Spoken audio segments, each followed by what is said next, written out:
BA तृतीय वर्ष की कक्षा में आप सभी विद्यार्थियों का स्वागत है।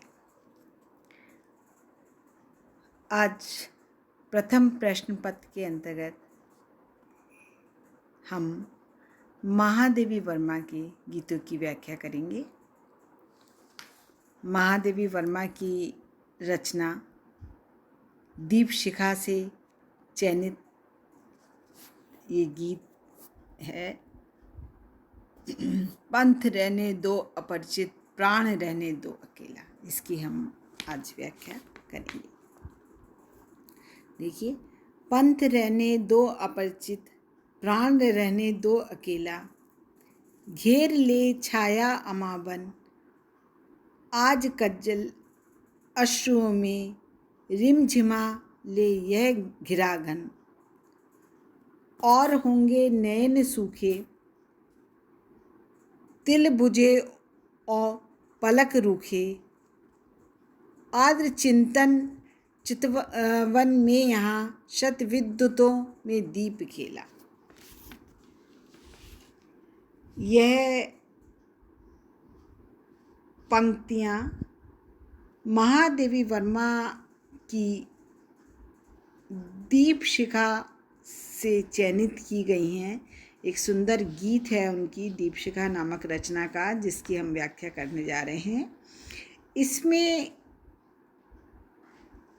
जीवन पथ पर आगे बढ़ने तथा वेदना करुणा के क्षणों में हार ना मानने का भाव कवित्री ने व्यक्त किया है कि किस प्रकार से वेदना और करुणा, मैंने आपको इससे पूर्व भी बताया है कि महादेवी वर्मा वेदना और करुणा की कवित्री हैं। उनको आधुनिक युग की मीरा भी कहा जाता है, छायावादी कवित्री हैं, है ना। विरह का जलजात जीवन, विरह का जलजात, वेदना में जन्म करना में मिला आवाज़, अश्रु चिंता दिवस इसका अश्रु गिनती रात, है ना।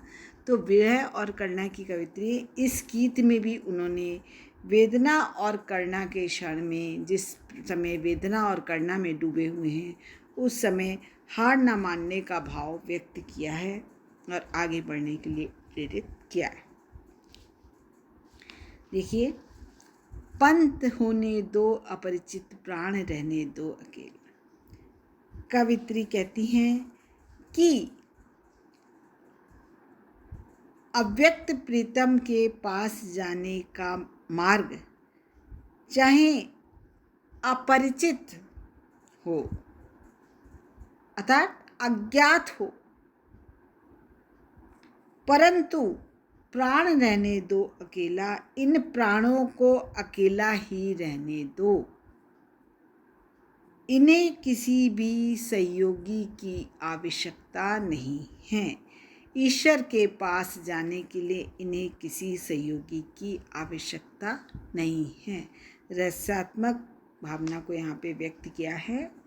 घेर ले छाया अमावन, चाहे अमा माने अमावस्या, है ना।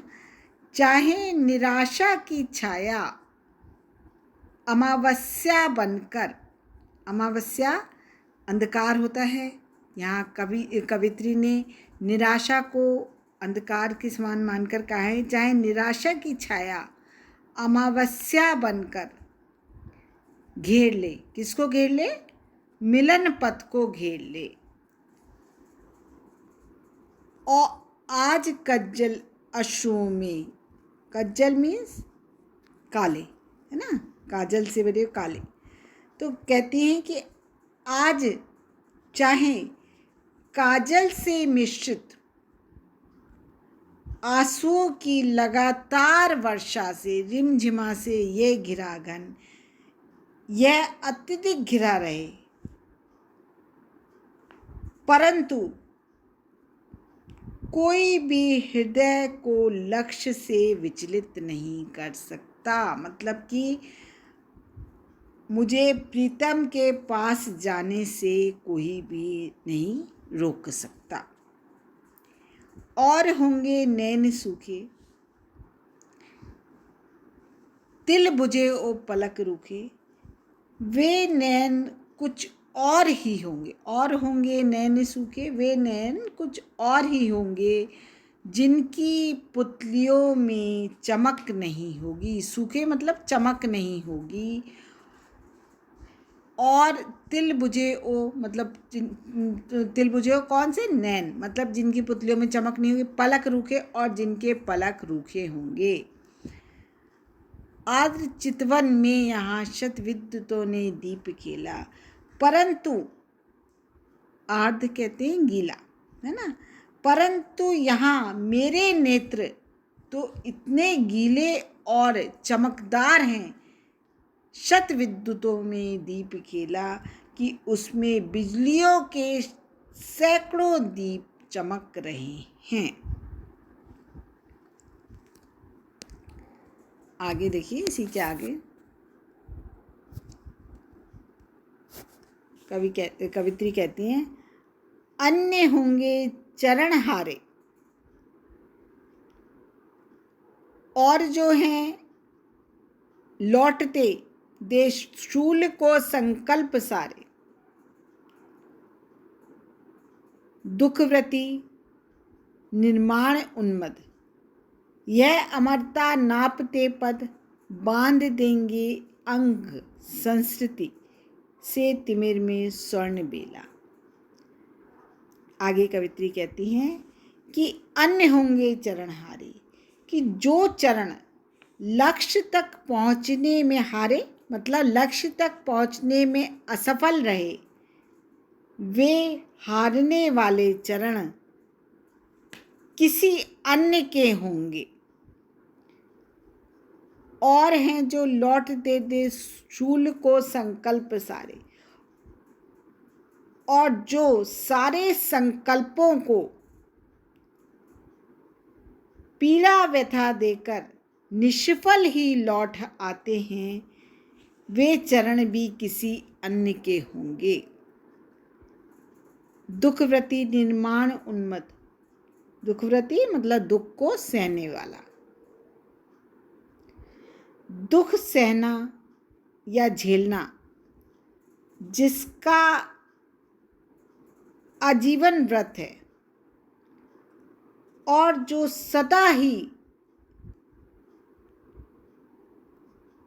नव निर्माण के लिए उत्सुक रहते हैं, निर्माण उन्मत्त, नव निर्माण के लिए उत्सुक रहते हैं, ये अमरता नापते पद, ऐसे चरण तो अमरता का मार्ग भी नाप लेते हैं। बांध देंगे अंग संस्कृति, ऐसे चरण तो से तिमिर में स्वर्ण बेला, तिमिर माने अंधकार, ऐसे चरण तो अंधकार अर्थात निराशा से व्याप्त इस समस्त सृष्टि की गोद में स्वर्णिम क्षणों को बांध देंगे, उसे सुनहरी बेला से बांध देंगे। अव्यक्त प्रीतम से मिलने की कामना एवं लक्ष्य में सफल रहने की लालसा का यहाँ कवित्री ने चित्रण किया है। जीवन पथ को हर दशा में सफलता से पार करने का भी यहाँ पे संदेश व्यक्त करा है उन्होंने। आगे देखिए, दूसरी होगी कहानी, शून्य में जिसके मिटे सर, धूल में कोई निशानी, आज जिस पर प्रलय विस्मित, मैं लगाती चल रही नित, मोतियों की हाट और चिंगारियों का एक मेला।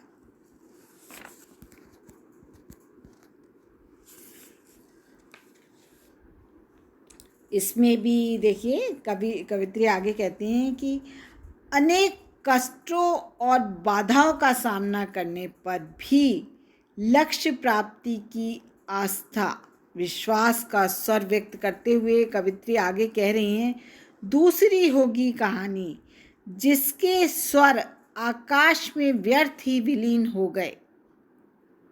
शून्य में जिसके मिटे सर, शून्य माने आकाश में व्यर्थ ही विलीन हो गए, धूल में खोई निशानी, जिसके चरणों में के चिन्ह धूल में खो गए,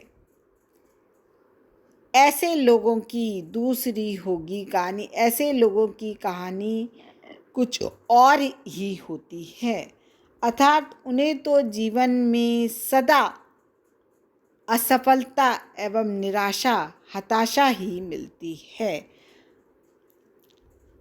परंतु कवित्री कह रही है मेरी कहानी ऐसी नहीं रहेगी।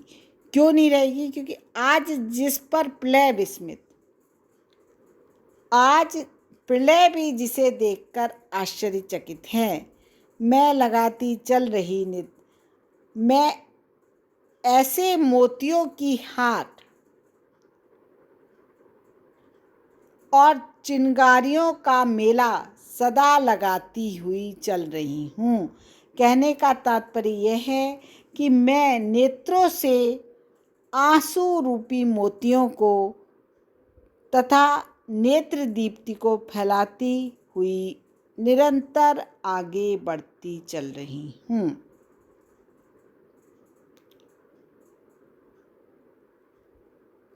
आगे देखिए, हास का मददूत भेजो, रोष की भूभंगिमा पतझड़ का चाह सहजो। कवित्री आगे कहती हैं, अव्यक्त प्रीतम चाहे हास्य रूपी मधुर दूत भेज दे, अथवा रोष की भ्रूभंगिमा, भाव का मोड़ना है ना, भ्रू माने भौएं, भंगिमा माने टेढ़ा करना, मोड़ना, अथवा रोष की भूभंगिमा नेत्रों को वक्र करने की स्थिति को यहाँ कहते हैं मिले। पतझड़ का चाह सहजो, या पतझड़ की कामना हो, जो भी हो उसे सह लो। ले मिलेगा उर अचंचल वेदना जल स्वप्न शतदल, जान लो वह मिलन एकाकी, विरह में है दुकेला, पंथ रहने दो अपरिचित, प्राण रहने दो अकेला। आगे कवित्री कह रही हैं कि ऐसी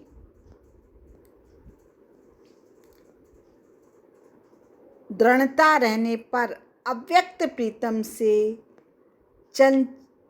चलता रहित हृदय मिलेगा। ले मिलेगा और अचंचल चंचलता रहित हृदय मिलेगा। वेदना जल, और यह वेदना रूपी जल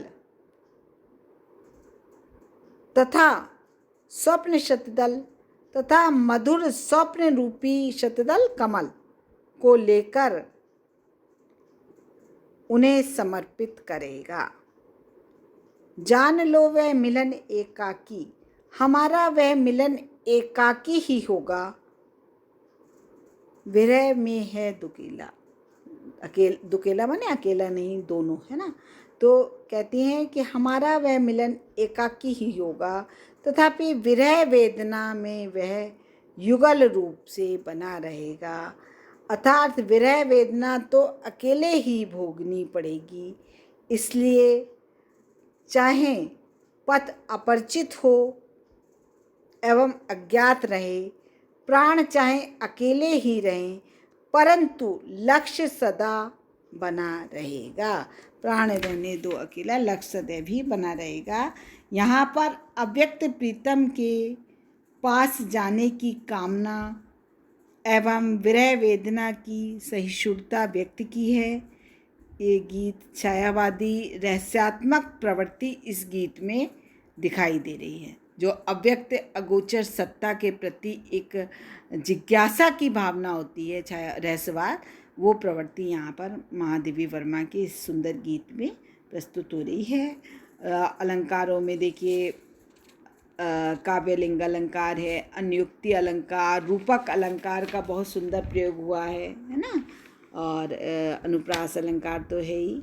गीत की पद योजना, भावाभिव्यक्ति एवं लय, गति आदि स्पष्ट हुई है, बहुत सुंदर रूप में स्पष्ट हुई है ना। तो ये महादेवी वर्मा का आज एक सुंदर गीत हमने यहाँ पे पढ़ा है।